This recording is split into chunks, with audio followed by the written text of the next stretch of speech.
Стук среди ропота. Мир наполнен словами, много слов. Люди хотят высказаться. Бог вложил в наше сердце желание услышать единственного, который скажет слова жизни, способные изменить нас в мире, развернуть нас к Богу. Иисус сказал: «Я есть путь и истина и жизнь». И никто не приходит к Отцу, как только через меня. Евангелие от Иоанна, 14 глава, 6 стих. Путь. Как пройти?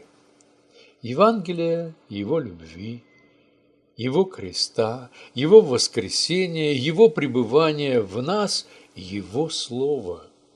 А другого пути нет? Есть много.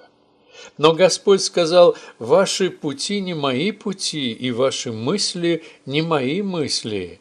Исайя, 55 глава, 8 стих. В Евангелии от Луки, в 15 главе 1-2 стихах говорится: «Приближались к Иисусу все мытари и грешники слушать Его.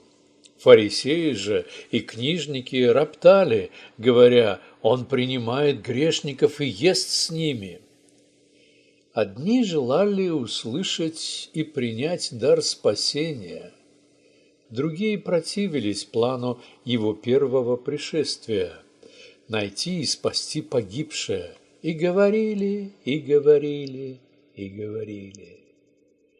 Одни получили путь, истину и жизнь.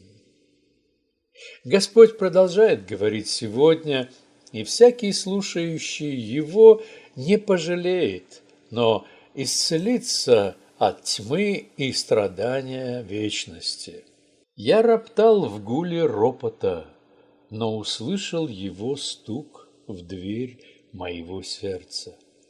Открывай, я пришел ради тебя. Я хочу подарить тебе спасение и избавление. Держи подарок жизни вечной. Умница.